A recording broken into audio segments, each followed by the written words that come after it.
జడియకము, యుద్ధ సన్నద్ధులైన వారిని అందరినీ తోడుకుని హాయి మీదకు పొమ్ము, చూడుము నేను హాయి రాజును. చాలు చాలు.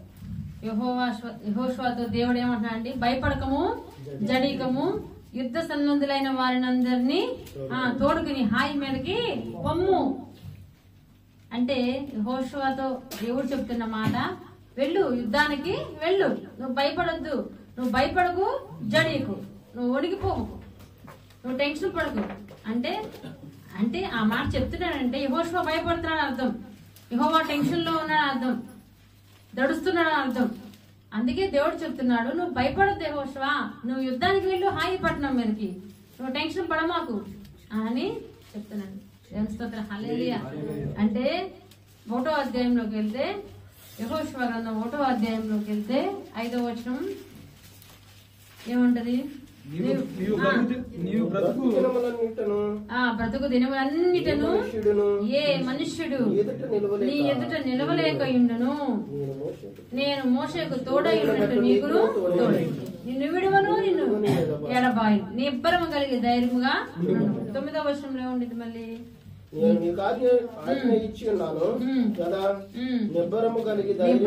ధైర్యంగా నున్నము, దిగులు పడకము, జడియకము.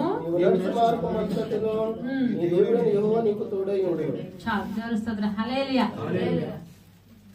ముందుగానే దేవుడు చెప్పాడు యెహోషువ ఏమని? నువ్వు ధైర్యంగా ఉండు, నువ్వు భయపడొద్దు, జడియకు, వణకకు, ధైర్యంగా ఉండు.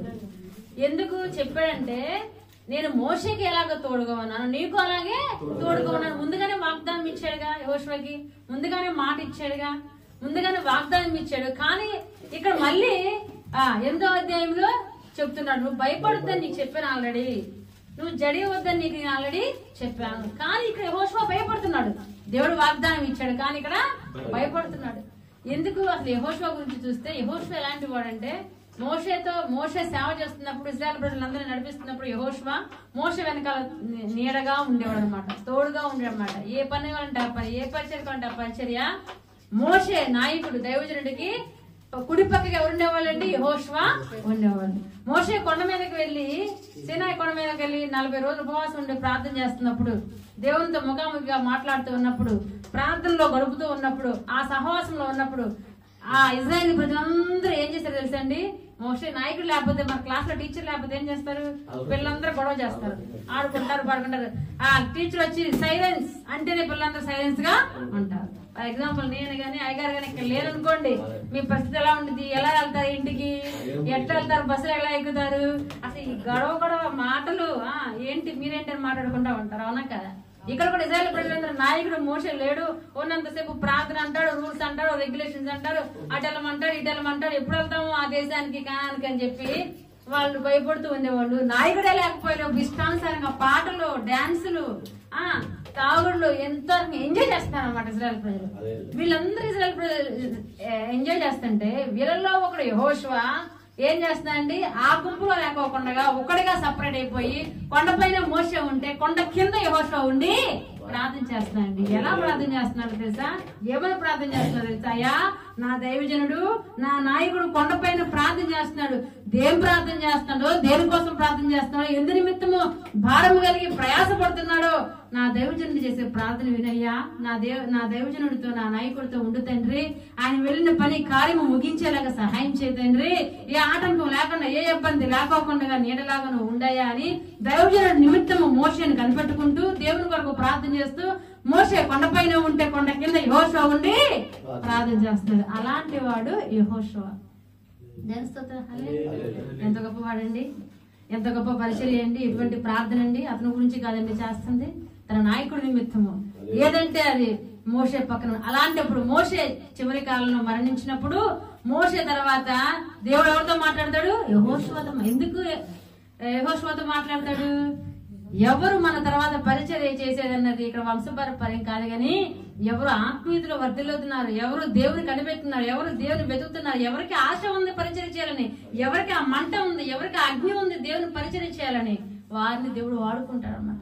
అంతమంది గుంపులో ఇశ్రాయేలు ప్రజల్లో ఎవ్వరు మోషే పక్కన ఉండి నీడగా పని చేసేవాళ్ళు గాని, సహకరించేవాళ్ళు గాని, మోషే ఏదంటే అది పద అయ్యగారు వెళ్దాం, పద చేద్దాం అది అని చెప్పి చేసేవాళ్ళు ఎవరు లేదు. కానీ ఎవరున్నారండి? యెహోషువ ఉన్నాడు.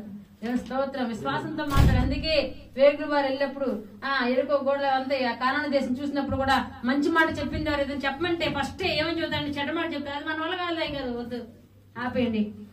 అవునా కదా? ఏదైనా దేవుడి పని చెప్తుంటే అది మనం చేయలేం, దాన్ని ఆపేద్దాం ఇంకో చోట.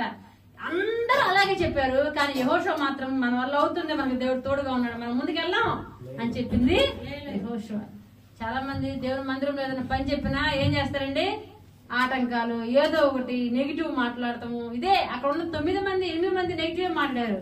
దేవుని స్తోత్రం. హల్లెలూయా. కాలేబు యెహోషువ తప్ప మంచి మాట. అయ్యగారి మనసులో ఏముంది? దైవజనం లేని మోషే అయ్యగారి మనసులో ఏముంది?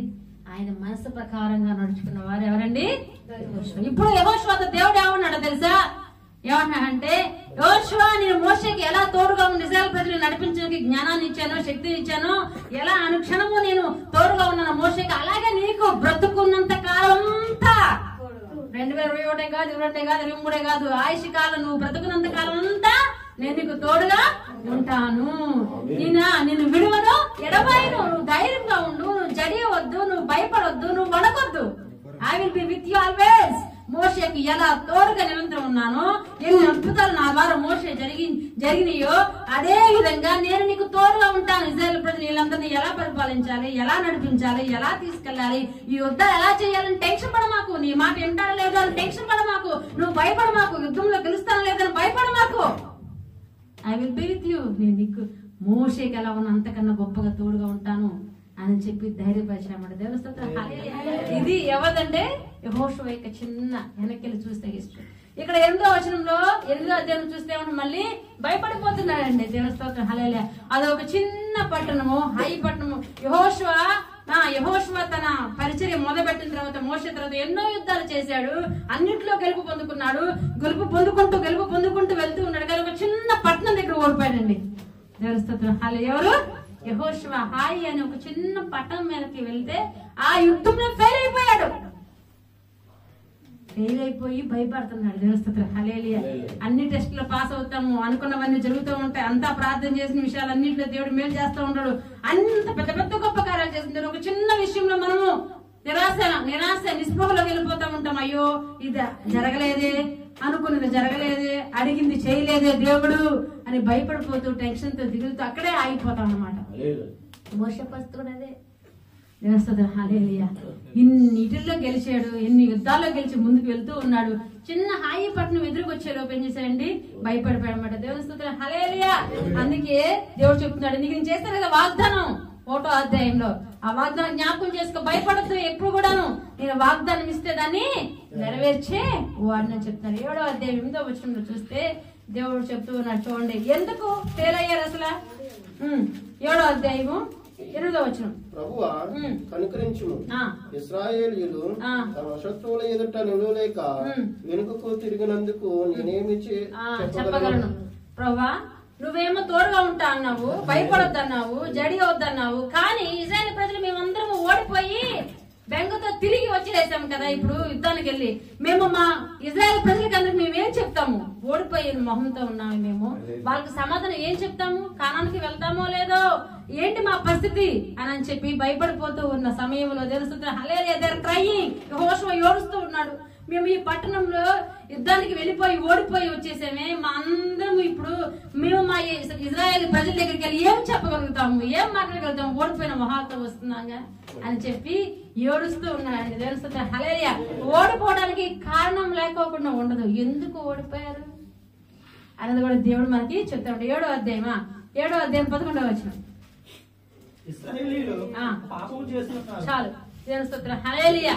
మనము ఎన్నో విషయాలు దేవుడు మేలు చేశాడు, ఎంతో దీవించబడ్డాము, ఆశీర్వదించబడ్డాము. కానీ ఒక చోట ఆగిపోతూ ఉంటాం. మన జీవితం కొన్ని విషయాలు ఫెయిల్ అయిపోతూ ఉంటది. ఏంటి అంటే అదంతా మనము దేవుని మీద నెట్టేస్తాము. ఇచ్చిన వాగ్దానాన్ని జ్ఞాపకం చేసుకోము, దేవుడు వాక్యాన్ని జ్ఞాపకం చేసుకోము, విశ్వాసం తేలము. ఇక్కడ దేవుడు క్లియర్ గా చెప్తూ ఉన్నాడండి, మనతో మాట్లాడుతూ ఉన్నాడు.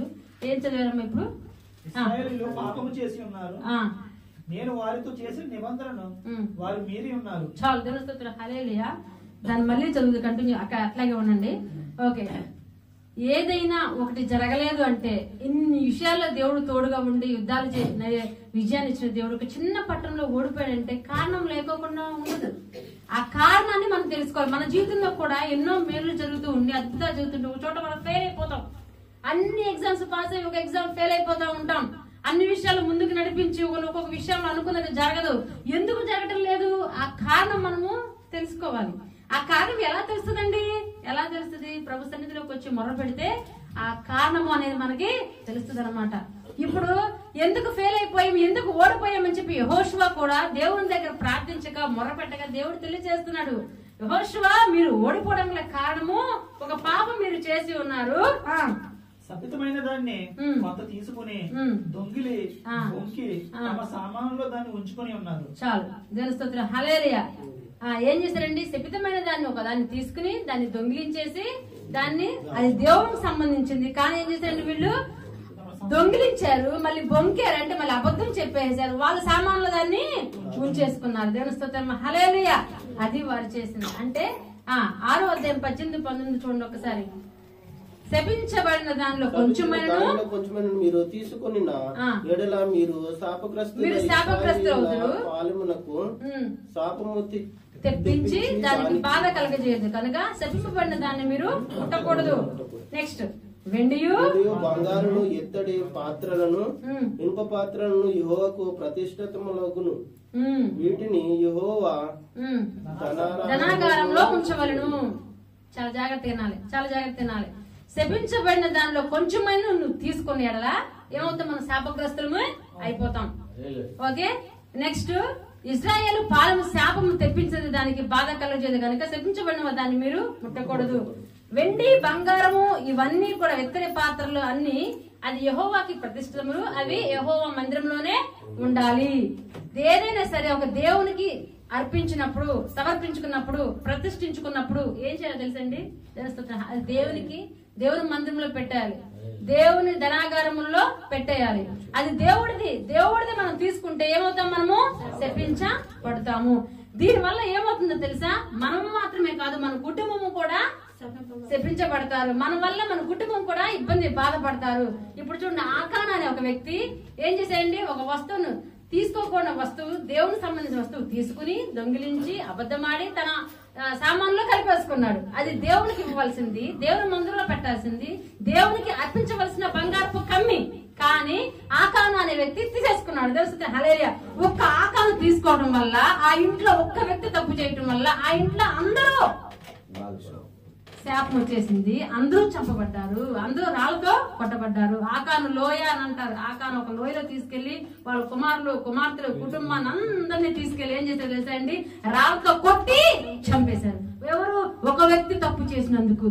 ఈ వ్యక్తి తప్పు చేయటం వల్ల ఆ కుటుంబమే నాశనం అయిపోయింది. ఒక వ్యక్తి తప్పు చేయటం వల్ల ఇజ్రాయెల్ ప్రజలు ఆ పట్టణానికే ఇబ్బంది కలిగింది. వాళ్ళు యుద్ధంలో ఫెయిల్ అయిపోయారండి.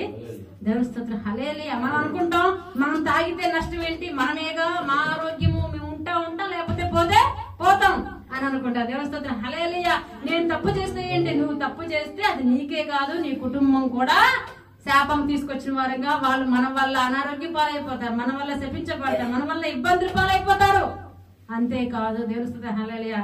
మన వల్ల మన పట్టడానికి కూడా దుస్థితి వస్తుంది అనమాట. దేవుని స్తోత్రం. అందుకే మనం ఎందుకు ఇందులో ఫెయిల్ అయిపోయాం, ఎందుకు ఇందులో రాణించలేకపోతున్నాం, ఎందుకు మనం అనుకున్నది జరగట్లేదు, ఆ రీజన్, ఆ కారణం మనము తెలుసుకోవాలండి. ఎలా తెలుసుకుంటాం సార్? యెహోషువ ఎలా అయితే ప్రార్థన చేశాడో నువ్వు కూడా ప్రభు సన్నిధిలో, ప్రభువా ఎందుకు నా జీవితంలో ఇది జరగటం లేదు, ఎందుకు వెనక్కి వెళ్ళిపోతుంది, ఎందుకు ముందుకు నడవటం లేదు, ఎన్నిసార్లు అది మొదలు పెట్టినా అది ఆగిపోతుంది అని నువ్వు ప్రార్థన చేసినప్పుడు దేవుడు నీకు తెలియచేస్తాడు. యెహోషువతో చెప్పలేదా? ఒక వ్యక్తి పాపం వల్ల మీరు ఓడిపోవాల్సి వచ్చింది.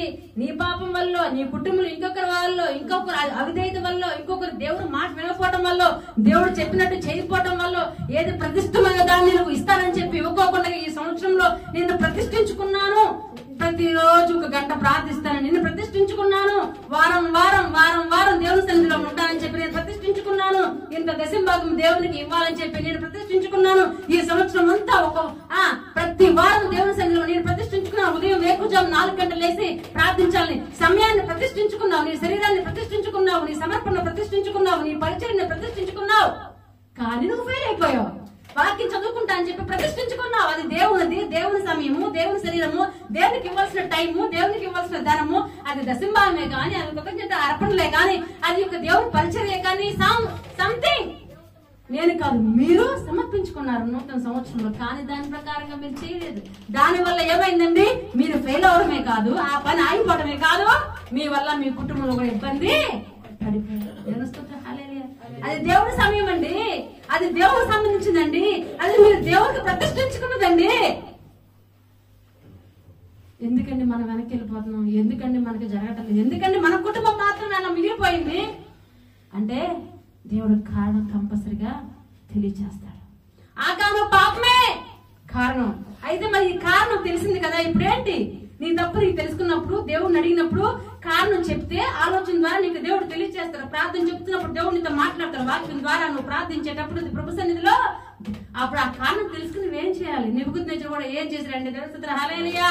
ఒకటి మనము తప్పు చేస్తున్నాము, పాపం చేసినప్పుడు ఏం చేయాలి? ఆ పాపానికి 2, ఒకటి శిక్షించబడాలి, ఇంకొకటి లేదా రక్షింపబడాలి, క్షమించబడాలి. దేవుని ఆ పాపం నుంచి నెబుకద్నెజరు పాపం చేశాడు. పాపం చేసి తను ఒప్పుకోలేదు, కారణం దానికి శిక్షించబడ్డాడు. తన కొడుకు బెల్షాజరు కూడా పాపం చేశాడు, దేవుడికి విరుద్ధంగా ఉన్నాడు, దేవుని మందిరంలో ఉన్న వస్తువులను వాడేసుకున్నాడు, మందిరాన్ని మూసేశాడు, ఆ మందిరంలో తారకం మొదలుపెట్టాడు. ఫలితంగా ఏం జరిగింది? మరణము కొని తెచ్చుకున్నాడు. దేవుని హల్లెలూయా.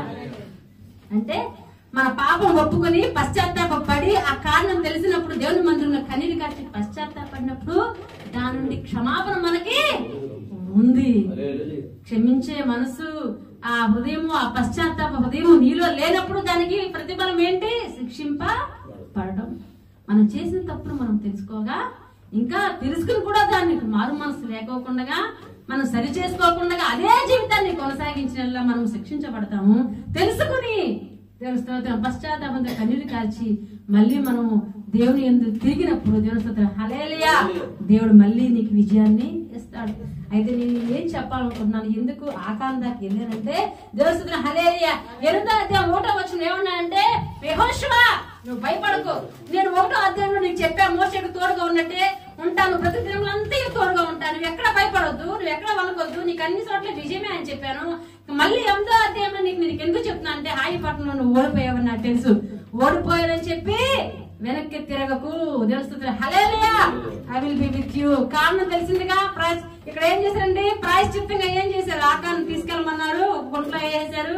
ఆకాను పాపం చేసిన కుటుంబము మొత్తం కూడా చనిపోయారు. దేవుని స్తుతి హల్లెలూయా. ఆ పాపం అనే వ్యక్తిని, ఆ కుటుంబాన్ని తీసివేశారు ఇజ్రాయెల్ నుంచి, ఇజ్రాయెల్ ప్రజల నుంచి. ఇప్పుడు ఎవరు లేదు. ఇప్పుడు వెళ్ళు, ఇప్పుడు నువ్వు గో. నువ్వు పాపం చేశారు కదా అని చెప్పి నేను ఆపాను. ఎవరో ఒక పాపం చేశారు, దానికి ప్రాయశ్చిత్తము జరిగిపోయింది. ఇక నువ్వు మళ్ళీ ఇప్పుడు వెళ్ళొచ్చు హాయిపట్నం మీదకి, యుద్ధానికి వెళ్ళి నువ్వు ఆగొద్దు, నేను నీకు తోడుగా ఉంటా. మళ్ళీ చెప్తున్నాను, నువ్వు భయపడొద్దు, జడియకు అని చెప్తున్నాను. దేవుని స్తోత్రం హల్లెలూయా, హల్లెలూయా. ఇప్పుడు ఏం చేస్తామంటే, వెళ్ళేవాళ్ళు మళ్ళీ యుద్ధానికి వెళ్ళాలి కదా. ఒకసారి ఓడిపోయారుగా, రెండోసారి యుద్ధానికి వెళ్ళాలంటే భయం. ఒకసారి మనం ఎగ్జామ్ రాసి ఫెయిల్ అయితే మళ్ళీ రాసిన ఫెయిల్ అవుతాం, మళ్ళీ ఏమైనా వస్తామండి. ఒకసారి వేసా అప్లై చేస్తే మొన్న రాలా వేసా, ఇప్పుడు వచ్చిందరేంటి గ్యారంటీ? దేవుని స్తోత్రం హల్లెలూయా. ఒక సంబంధానికి వెళ్ళాం, అది ఫెయిల్ అయింది, ఇంకో సంబంధం వెళ్ళి చూడమంటే వివాహానికి, ఇది కూడా అలాగే ఉండిద్ది. భయం ఉండిద్దా లేదా? దేవుని స్తోత్రం హల్లెలూయా. వీళ్ళేమడుగుతారో, ఇలా ట్రీట్మెంట్కి వెళ్తుంటే పోయిన సంవత్సరం ఏమి లేదు, ఈ సంవత్సరం స్వస్థత కలుగుతుందని ఏంటి, ఈ నెల గర్భం ధరిస్తామని ఏంటి, టెన్షన్, భయం, ఆ ఫియర్ యెహోషువాకు కూడా ఉందండి. దేవుని స్తోత్రం హల్లెలూయా. అందుకే డ్రైవింగ్ చేసేటప్పుడు ఏం చేయాలండి? డ్రైవింగ్ చేసేటప్పుడు ముందుకు చూసి డ్రైవింగ్ చేయాలి. డ్రైవింగ్ చేసి అతను వెనక్కి చూసాడు అనుకోండి, ఏం జరిగింది? అతను చచ్చిపోవడమే కాదు, వెనకాల అతనితో పాటు ఉన్న వాళ్ళు కూడా, ఆ కారులో ఎంతమంది ఉంటే, ఆ బస్సులో ఎంతమంది ఉంటే మొత్తం పైకి వెళ్ళిపోతారు, గాయాలవుతాయి లేదా మరణిస్తారు. అవునా కాదా? నడిచేవాడు, ముందుకు వెళ్ళేవాడు, వెనక్కి ఏం జరిగింది, ఓడిపోయాం కదా, ముందు గతంలో అది జరిగింది కదా, గతంలో ఇది జరిగింది కదా అని చెప్పి చూసుకోకూడదు, ముందుకి వెళ్ళిపోతూనే ఉండాలి. దేవుని స్తోత్రం హల్లెలూయా. అది కారణం తెలుసుకుని ప్రాయశ్చిత్తపడి పశ్చాత్తాపంతో దేవుని సన్నిధిలో ఉండి ముందుకు సాగితే మళ్ళీ ఆ పని మొదలు పెడితే దేవుడు నీకు తోడుగా ఉండి మళ్ళీ విజయాన్ని నీకు ఇస్తాడు. అంటే ఈ సంవత్సరంలో ఏమేమి తప్పులు చేశావో, ఏమేమి మనము ద్రోహం చేశాము, ఎక్కడ దొంగిలిచ్చాము, ఏం దొంగిలిచ్చాము, మీరు ఏం దొంగిలిచ్చారు నాకు తెలియదు, కానీ కూడా మాత్రం చెప్పగలను దేవుని సమయాన్ని దొంగిలించి ఉండొచ్చు. హల్లెలూయా. దేవుని సమయాన్ని, దేవుని ధనాన్ని, దేవుని యొక్క పరిచర్యను, అన్ని విషయాల్లో, పరిశుద్ధతలో అన్ని విషయాల్లో మనము మోసం చేసి ఉండొచ్చు దేవుని. హల్లెలూయా. దానికి కారణం తెలుసుకుని ఈ 2-3 రోజులే ఉంది మనకి నూతన సంవత్సరం వెళ్ళడానికి. పశ్చాత్తాపడి కన్నీరు కార్చి నూతన సంవత్సరం వెళ్ళేటప్పుడు, అయ్యో ఈ సంవత్సరంలో నేను చేసిన తప్పులు నూతన సంవత్సరంలో నేను చేయకూడదు, ముందుకెళ్ళిపోవాలి. ఇప్పుడు ఓడిపోయాను కదా, వచ్చే సంవత్సరం కూడా అలాగే ఉంటుంది. ఇప్పుడు ఈ సమయంలో నేను ఇలా అయిపోయాను, కుప్పకూలిపోయాను, నేను విడిపోయాము, అనేక ఇబ్బందులు, కన్నీరు, నిరాశ, నిస్పృహలోకి వెళ్ళిపోయావు. నీకు వచ్చిన సమస్యను బట్టి, కుటుంబాన్ని బట్టి, ఆర్థిక ఇబ్బందులు బట్టి ఇంకా నష్టమే జరుగుతుంది అనుకోవద్దు. దేవస్థ హల్లెలూయా. దేవుడు చెప్తున్నాడు, నేను నీకు తోడుగా ఉంటాను, నువ్వు ముందుకు వెళ్ళు. దాని నిమిత్తం నువ్వు కన్నీరు కార్చావు, ఉపవాసం ఉన్నావు, ప్రార్థించావు, అది నేను క్షమించేశాను. నూతన సంవత్సరంలో ఆయన రక్తంతో మనల్ని కడిగేశాడు దేవస్థ. అందుకే ఆయన ఈ లోకానికి వచ్చి ఉన్నాడు. దేవస్థం హల్లెలూయా, హల్లెలూయా. కాబట్టి అందుకే అంటున్నాడు యెషయా గ్రంథం 43వ అధ్యాయం ఒక చక్కని మాట దేవుడు చెప్తున్నాడు, చూడండి.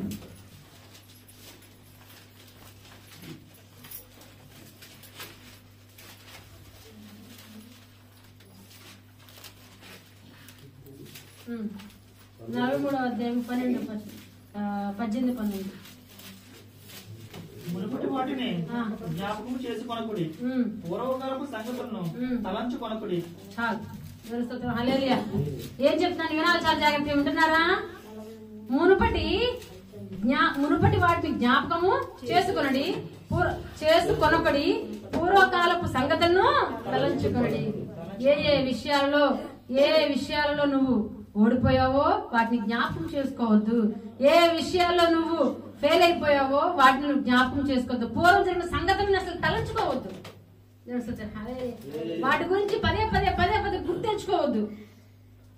నీ భార్య మోసాన్ని, భర్త మోసాన్ని తమ్మొద్దు. మళ్ళీ నీ బిడ్డలు చేసిన అన్యాయాన్ని, అక్రమాలని, తిట్టిన విషయాలు, గొడవలు, బంధువుల్లో జరిగిన విషయాలు, పోయిన సంవత్సరం అలా చేసావు, అంతకుముందు అలా చేసావు, వాటిని ఎంతసేపు తవ్వుకుంటా కూర్చోకూడదు. యూ హ్యావ్ టు దాన్ని ఫర్గెట్ ఇట్, మర్చిపోవాలన్నమాట. దేవుని హల్లెలూయా. ముందుకి సాగాలి. ఏం చేయాలండి? ముందుకి సాగాలి. నూతన సంవత్సరం వెళ్ళబోయే ముందుకు గతాన్ని గుర్తించుకుని బాధపడుతూ ఏడుస్తూ మళ్ళీ గొడవలు రేపకోకుండా నూతన సంవత్సరంలోనికి వెళ్లే ముందు ఏం చేయాలి? దాన్ని మర్చిపోయి మనం ముందుకు వెళ్లే వారిగా ఉండాలి. దేవుడు నిన్ను తోడుగా ఉన్నాను, భయపడద్దు, జడేవద్దు. హల్లెలూయా. ఆగిపట్నం మీద ఫెయిల్ అయిపోతే మళ్ళీ నేను ఫెయిల్ అయిపోతానేమో అని అనుకోవద్దు. యెహోషువ అని యెహోషువ చెప్తున్న మాట దేవుడు ఈ రోజు మనతో కూడా చెప్తున్నాడు. ప్రియమైన దేవుని బిడ్డలారా, జ్ఞాపకం చేసుకోండి. ఏ విషయంలో మీరు భయపడుతున్నారో, ఏ విషయంలో ఫెయిల్ అయిపోయాను, ఏ విషయంలో ఓడిపోయాను, నా అనారోగ్యం ఇంకా పాడైపోతుందేమో, అయ్యో నేను ఇంకా ఇబ్బందులు పడిపోతానేమో, ఇంకా అప్పుల్లోకి వెళ్ళిపోతానేమో, ఇంకా నా కుటుంబ పరిస్థితి, నా భర్త మారడేమో, నా భార్య మారడేమో. దేవునికి స్తోత్రం. హల్లెలూయా. కొంతమంది కోల్పోయిన వారు చూడండి, ఒక్కరి వల్ల ఏమవుతుంది? కుటుంబం మొత్తము కోల్పోయిన వారు. ఇలా అయిపోతారేమో వాళ్ళు. ఆ కుటుంబం వాళ్ళ వల్ల ఏమవుతుంది తెలుసా? ఇజ్రాయెల్ ప్రజలు ఆకాను చేసిన తప్పు వల్ల 36 మంది ఇజ్రాయెల్ ప్రజలు చనిపోయారండి. ఆ యుద్ధంలో ఓడిపోయేటప్పుడు 36 మంది ఇజ్రాయెల్ ప్రజలు చనిపోయారు. దానికి కారణమయ్యాడు. అంతేకాదు వాళ్ళు విధవరాన్లు అయిపోయారు, పిల్లలు తండ్రి లేని బిడ్డలు అయిపోయారు, ఒంటరి వారు అయిపోయింది కుటుంబం. దేవుని స్తోత్రం. ఒక్క వ్యక్తి వల్ల మనం తీసుకునే నిర్ణయం, మనం తీసుకునే ఆలోచన, అర్పణలు, సమర్పణలు, ప్రతిష్టతను బట్టి ఉంటుంది. దేవుడి ధనాగారము దొంగిలించడం మహా పాపం. దేవుని స్తోత్రం. హల్లెలూయా. దేవుడి సమయాన్ని దొంగిలించడం మహా పాపం. అంతకన్నా ఇంకోటి లేనే లేదు. నువ్వు ఈ సన్నిధిలో, ఈ రోజు నువ్వు దేవుని సన్నిధిలో ఉంటేనే నీవు, నీ కుటుంబము కాపాడబడుతుంది. నీ బ్రతుకు దినములన్నీ క్షేమమని నువ్వు చూస్తావు. దేవుడు జెన్సిస్ ఆదికాండం నేను చూసినప్పుడు 6 రోజులు శ్రమించి కష్టపడి 7వ రోజు విశ్రాంతి తీసుకొనను అని ఉందండి. తెలుస్తుంది. హల్లెలూయా. సోమవారం నుంచి శనివారం వరకు శ్రమించి ఆదివారం విశ్రాంతి తీసుకొను అని లేదు, ఉందా? 7వ రోజున విశ్రాంతి తీసుకొని ఉంది. అంటే మనము ఇక్కడ లెక్క ఆదివారమే ఆరాధన చేయాలని కాదు. దేవుని స్తోత్రం. హల్లెలూయా. 7 రోజులు, 6 రోజులు కష్టపడి 7వ రోజు దేవుని సన్నిధిలో ఉండి ప్రార్థించే వ్యక్తిగా ఉండాలి. అది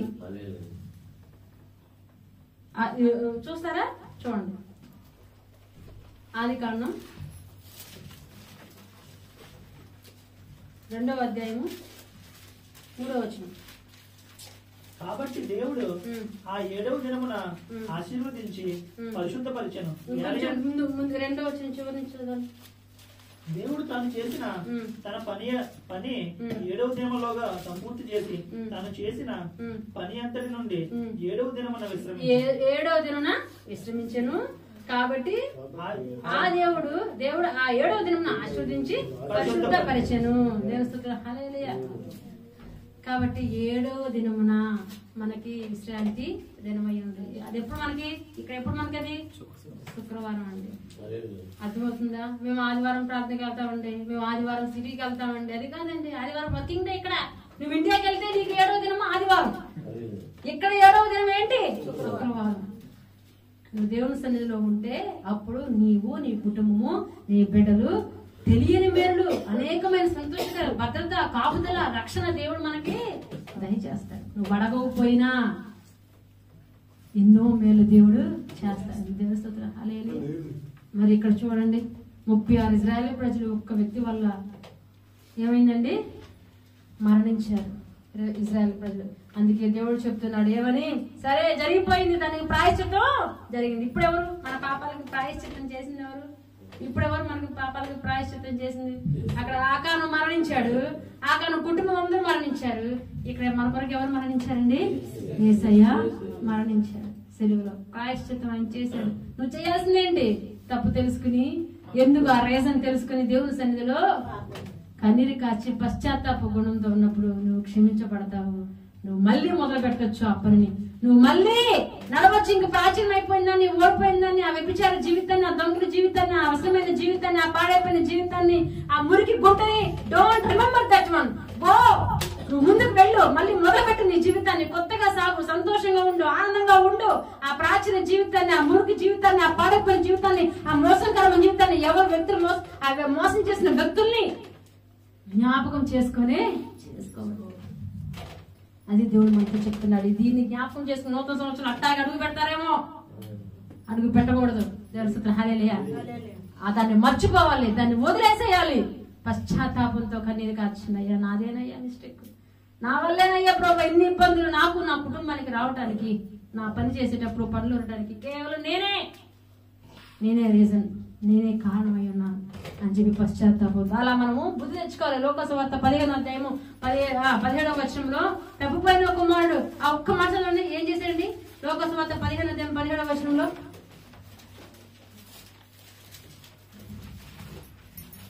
అయితే బుద్ధి వచ్చినప్పుడు వాడు, నా తండ్రి యొద్ద ఎంతో మంది కూలివాళ్లకు అన్నము సమృద్ధిగా ఉన్నది, నేనైతే ఇక్కడ ఆఖరికి చచ్చిపోవచ్చున్నాను. చాలు.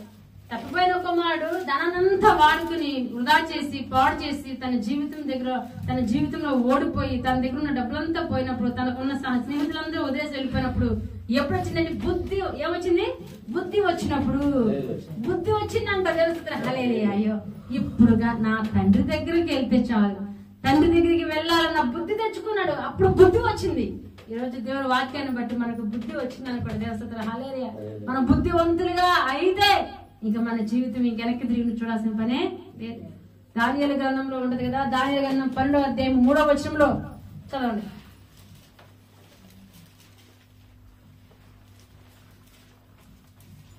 బుద్ధిమంతులు ఎలా ఉంటారో తెలుస్తుంది. బుద్ధిమంతులైతే ఆకాశ మండలంలోని జ్యోతులు పోలివారే ప్రకాశించదు. ఎలా ఉంటారండి? బుద్ధిమంతులైతే ఆకాశ మండలంలోని జ్యోతులు అంటే నక్షత్రాలను పోలి ఉంటారు. నక్షత్రం పోయిన వారం చెప్పారు, జ్ఞానుల గురించి చెప్పేటప్పుడు నక్షత్రం ఎవరు నడిపించింది? జ్ఞానులు నడిపించింది. 3 జ్ఞానులు, ఆ 3తో ఉన్న గుంపుని అనేక మందిని నడిపించింది ఒక నక్షత్రం. నువ్వు బుద్ధి కలిగిన దానివైతే, బుద్ధి కలిగిన వాడివైతే ప్రియమైన సహోదరి ఏం చేయాలి? మనము ఒక్కలమే కాదు, మన కుటుంబాన్ని కూడా, అనేక మంది గుంపులను కూడా దేవుని సన్నిధికి మనం నడిపించే వారిగా ఉంటాము. అది ఎవరి లక్షణం? బుద్ధిమంతుల లక్షణం. తెలుస్తుంది హల్లెలూయా. యెహోషువతో అంటున్నాడు. ఇప్పుడు రండి, యెహోషువతో అంటున్నాడు ఏమని? 29వ వచనంలో యెహోషువ హాయి రోజును సాయంకాలం వరకు రాను మీద వేలాడదీసెను. ప్రొద్దు గుంపుచున్నప్పుడు సెలవీయగా జనులు వాని శవమును రాను మీద నుండి దించి చాలు. పొరతో, అక్కడికి వెళ్తే పొరపాలను ఎదుట దాన్ని పడవేసి దాని మీద పెద్ద రాళ్ళ కుప్ప వేసేది. అది నేటి వరకు ఉన్నది. ఎనివే, సో హాయి రాజుని ఎవరికి అప్పగించాడు? యెహోషువకి అప్పగించాడు. హాయి పట్టణం మీద గెలిచాడు. యెహోషువ విజయాన్ని పొందుకున్నాడు. దేవుని స్తుతిని. హల్లెలూయా. ఎలా యెహోషువ మళ్ళీ హాయి పట్టణం ఒకసారి ఫెయిల్ అయ్యాడు, మళ్ళీ కారణం తెలుసుకున్నాడు, ప్రాయశ్చిత్తం జరిగించింది, మళ్ళీ మొదలు పెట్టాడు, ముందుకు వెళ్ళాడు ఆగిపోకుండా. హాయి పట్టణం మీద ఈసారి ఫెయిల్ అవ్వలేదు. ఏమొచ్చింది? విజయమో వచ్చింది. ఆ హాయి పట్టణం రాజుని యెహోషువ చేతికి దేవుడు అప్పగించాడు. దేవుని స్తుతిని. హల్లెలూయా.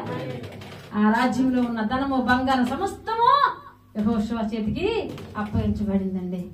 అది ఈరోజు విజయం తీసుకోవాలి అనుకుంటే, నువ్వు సొంతం చేసుకోవాలనుకుంటే, నువ్వు అనుకున్న పని జరగాలనుకుంటే, కార్యం సఫలం అవ్వాలి అంటే, నువ్వు ముందుకు నడవాలనుకుంటే, నీ బిడ్డ మారాలనుకుంటే, సంసారం మంచిగా జరగాలనుకుంటే, విడిపోయిన వారికి కలవాలనుకుంటే, చెడు చేష్టల నుంచి, చెడ్డ క్రియల నుంచి తప్పి అందులోంచి బయటికి రావాలనుకుంటే, విజయం పొందుకోవాలనుకుంటే, సక్సెస్ జీవితంలో ఉండాలనుకుంటే, ఒక ఉదాహరణగా నిలబడాలనుకుంటే, ఒక సాక్షిగా నువ్వు ఉండాలనుకుంటే, ముందుకి నడవాలి. ప్రాచీనమైనది మర్చిపోవాలి. పశ్చాత్తాపంతో దేవుని సన్నిధిలో నిలబడాలి. ఆ కారణాన్ని తెలుసుకోవాలి.